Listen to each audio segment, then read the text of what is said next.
the next leg I wanted to get to, maybe a bit political, but in around June 2020, you tweeted at Bang Zoom. You quote tweeted them, a traditional Twitter clapback, as they say.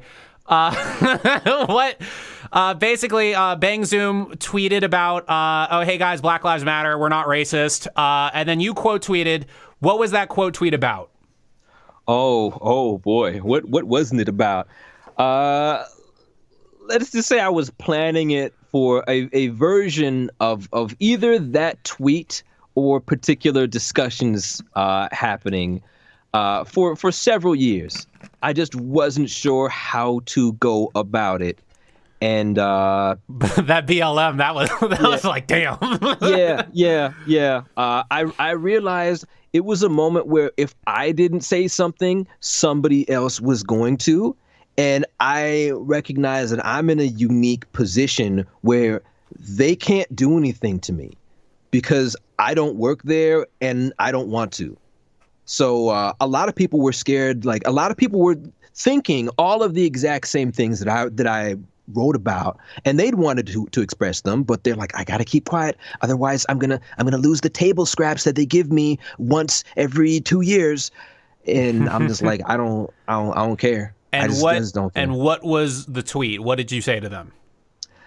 Oh man, it was a multi-layered tweet, but it was really just along the lines of, you guys got to put your money where your mouth is. How come you can have all of these different people come in to play all of these different anime roles, whatever, but if you're black, there's many talented black actors, and you only call them to audition, or you only auto-cast them, just hand them a role, when there's the one black character that comes along in anime, once every 5 years.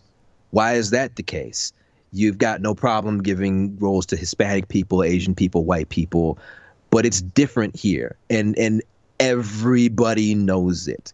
People have said many times, yeah, I referred this really, really talented black actor who's got a great demo and all this range, and they still never called them. They still never emailed them until there was, the black kid who shows up in that one episode.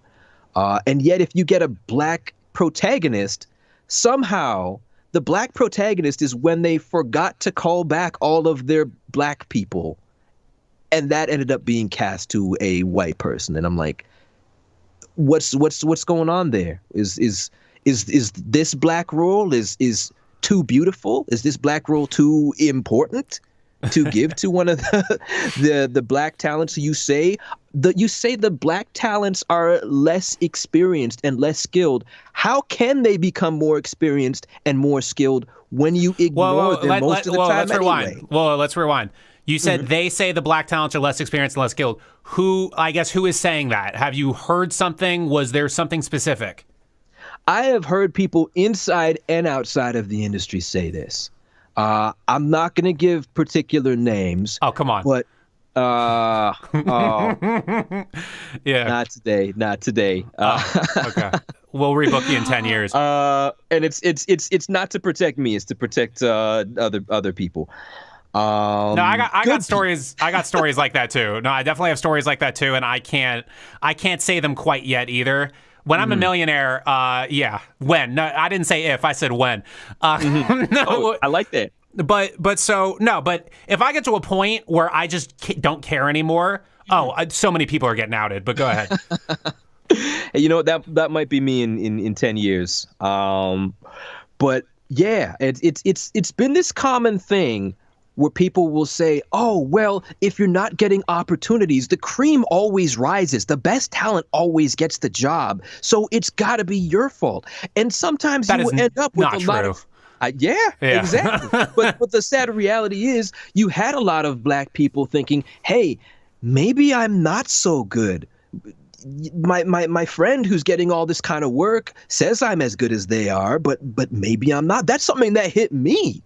For a while, when I used to, for many years, they just thought of me as just the black guy, and I'd be spending all this money going to these workshops and thinking like there must be something wrong with me. I'm not even being treated like I'm good enough to audition, and I'm spending these money, and the workshop instructors are telling me, what are you doing here? You're too good to be here. But I'm like, no, that still can't be right, because nobody who's casting is going to offer me anything. Whereas, I'll meet this other white dude who just got started, and he's getting to audition for 10 characters in a show where I get to audition for 1. Yeah. And I'm hearing his demo, and he's not that good. What's the deal?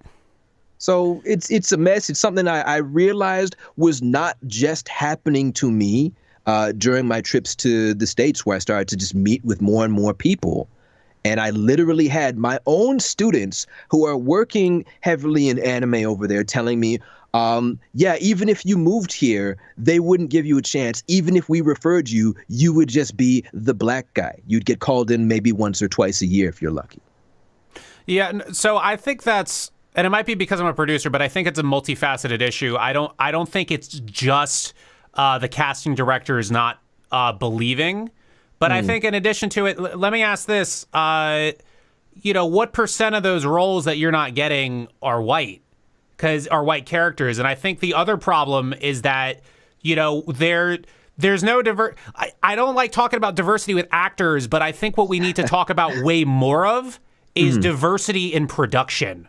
Right. Diversity in who's getting the money and who gets the control. That's the thing, and that's what I think. Like, I feel like diversity with acting, and that guy's the black guy, Black Little Mermaid. Yay, it's still white producers.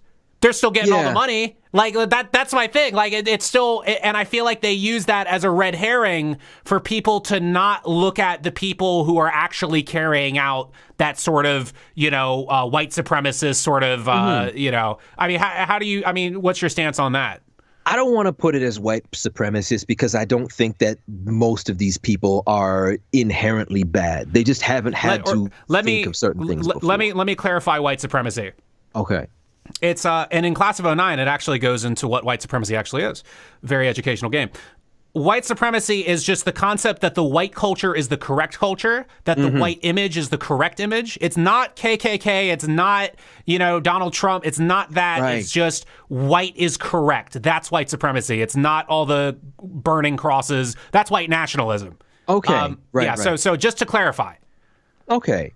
So in that particular context, then, yeah, I would go as far as to say that can be a common issue, even coming down to like playing animal characters or robot characters. A robot is supposed to sound like this. It's got to have this very particular kind of dialect, and if you bring something different to that, people are thinking, well, that's not right. That's not the standard, and that's a big issue. It genuinely is.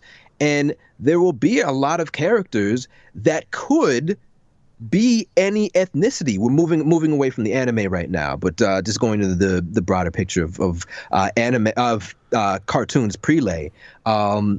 Somebody will envision a particular character as being white, oftentimes, and they've never thought, oh, wait a minute, does it change anything if this character is Black or Hispanic or Chinese? This character has never even existed before. It's totally brand new. We've created it just for this thing. Why does it have to be this one way? Yeah. No, and as a result of that, there's a lot of rooms that just a lot of people don't get invited to. People oftentimes think, oh, if we want a person of color character, we have to particularly specify. Let's get 1 or 2 of them in there. Cool, we did our due diligence. Yeah. No, it's well, I think we could agree that it is both, though. It is both the producers and the casting directors who are to blame for these things. And then the other thing I sort of so I'm about to unpack a lot here. I'm about to open up a can of worms. So so there's two things. And so we could say that there's racism, in the VO community. I've heard that a lot. It's sort of, and it's not so much like, oh, they're angry at minorities. It's a little teeny tiny bit of it is that. But I feel like when you look at the voiceover scene, it is like 95% people from white neighborhoods who are not sentient of how white they are. Like, that's what, like, it's people who have only grown up around other white people and they only know that. Like they can't they don't comprehend other cultures, they can't interact with other communities, or they have trouble with it, or they don't understand it because in childhood they weren't interacting with other people. That's what I see a lot. And so it manifests itself as rappers are scary, it ends up like that. Where, because I saw another thing, or you mentioned Chris Tucker, or I think you mentioned another interview, the Rush Hour movies. Like the Rush Hour movies, like I'll mention that to like anime fans, like they don't know what I'm talking about. Oh, no. No, but that's real. Like I'll bring up the Rush Hour movie, or I'll say, this is my Eurocentrism test. I'll use Eurocentrism instead of white supremacy, but I do really like using white supremacy. That's like a very good word to describe things. But one of my tests is I will mention like a hip hop mogul or somebody who is very, very respected in their field, who is both critically, commercially, everything acclaimed, and I will refer to that person as a genius. And every time the white interviewer laughs.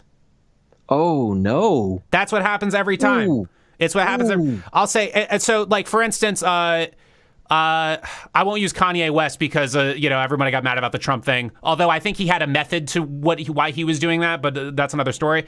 You could say Jay-Z. You could say Lil Wayne. Yeah. You could say Soulja Boy. Soulja Boy he is a genius. No one can disagree. Like, no one. Think about it. This guy has one #1 hit as a teenager. And so as a 16-year-old, he knows how to, this is before computer literacy was at an all-time high with using the internet. He figures out how to upload video. When I was 13, I couldn't even figure out how to upload a video to YouTube. This guy had an entire library of music. He made all his own stuff. He did all this. He came up with a dance. He did shows. He did all this stuff. He has the #1 hit song in the whole country, in the world. Crank That Soulja Boy. And 14 years later, this guy is still making headlines. That's not an accident. It's not. And so, but again, you say, oh, Soulja Boy's a genius. Every time you say that to mainly voice actors, like, yeah, right. Oh, you silly. Like, they always fucking do that. Like, but those are those little examples. I think in the case of Soulja Boy, like not all of his ideas are hits. All of his ideas are hits. You cannot. No. Name one thing he did that was bad. The video game system that was by design. That was by design. That was to make headlines. You really think that he's gonna just like I don't think he thinks he's making a good product.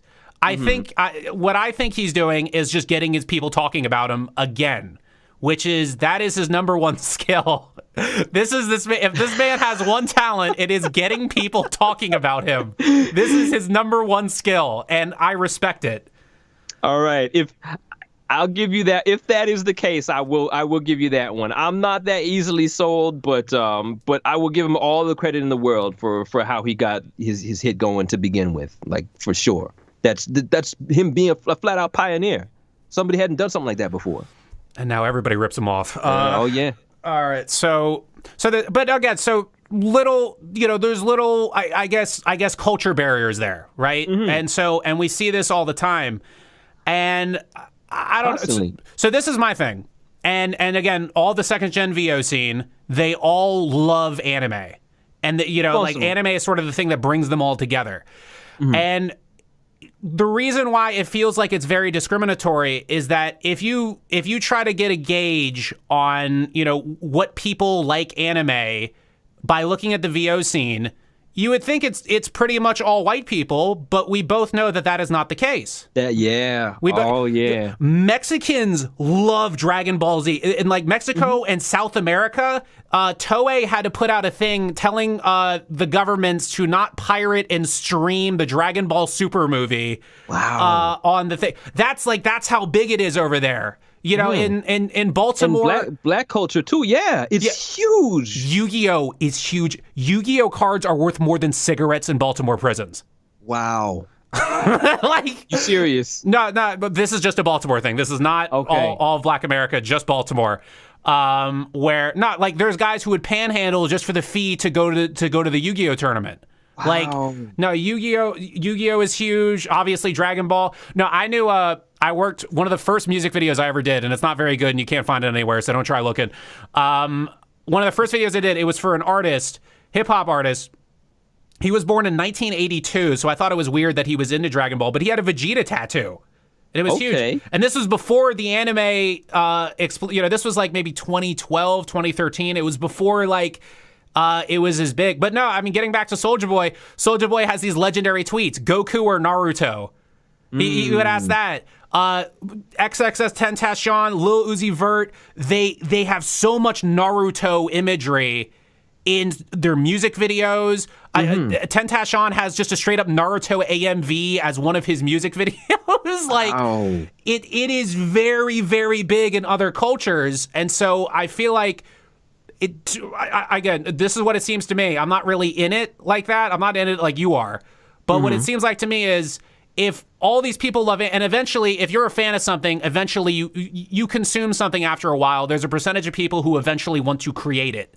And there is a Black voiceover scene, and I've done workshops with people over the years, and it just seems like they're outsiders. It always seems like they're not really. No one wants to pay attention to them. It always seems like that. It seems like, oh, their project. That's the weird part of YouTube. Let's get away from that. That's what I see. And I don't, nobody wants to acknowledge it. I mean, do you see that? Have you seen like this corner of Black voiceover that sort of just doesn't get acknowledged? Because I've seen it. I would say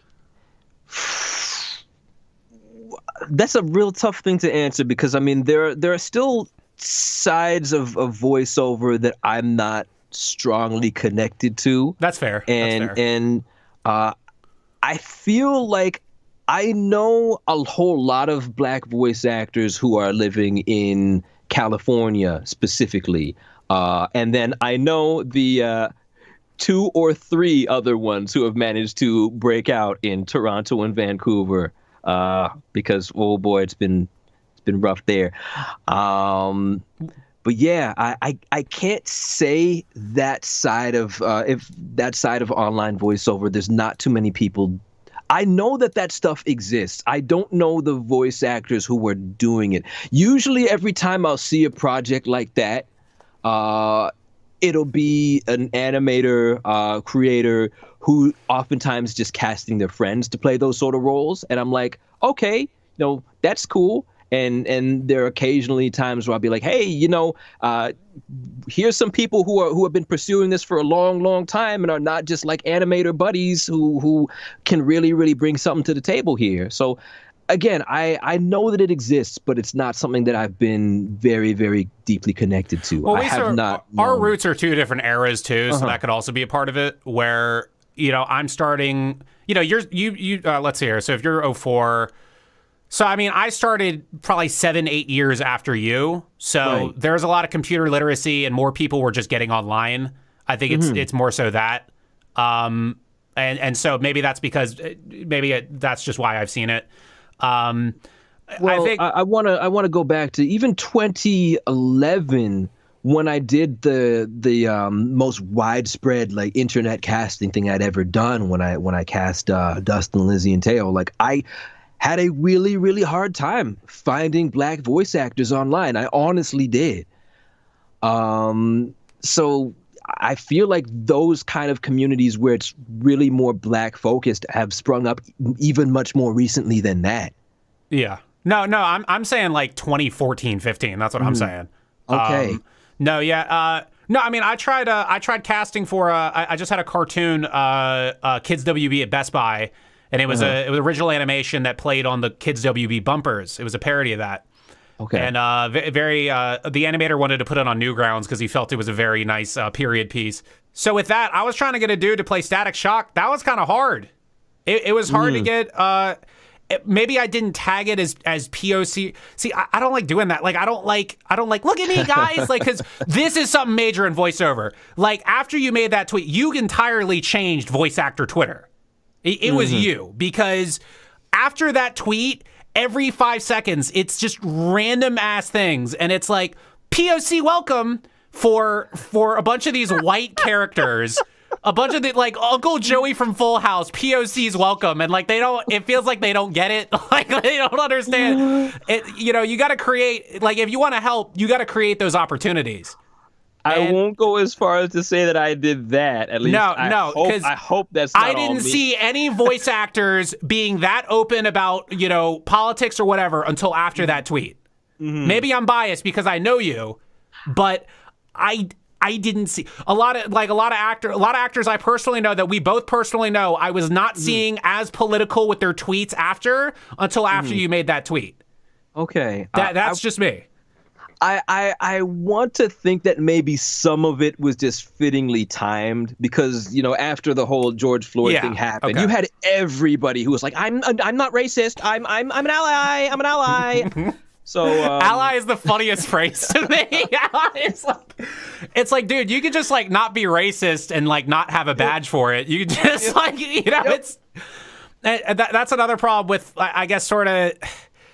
We can't just not be racist. We have to make it a thing. We have to like it has to be a look at me thing. We can't just make this, you know, do our part for society and not get a little token for it.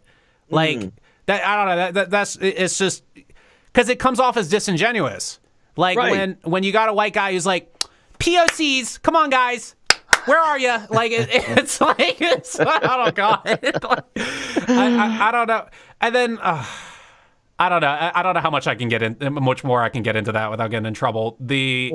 I will say, like, and I think it was Meek Mill who said, like, it's not enough to not be racist. You need to be anti-racist, and that is true. But it's a problem when you have a lot of people who are, as you said, you know, expecting their gold little star, like, yay, I did an anti-racism, and like that. I don't care for that. I don't care for that. Most of us don't care for that. If you really care and if you really want to make a difference, this is the problem that a lot of people don't recognize. They will put something out there and they'll say, well, I did this for you. Why don't you like it? As opposed to asking, why don't you ask what the problem is and what we want and what would be helpful to us to undo damage that has been done.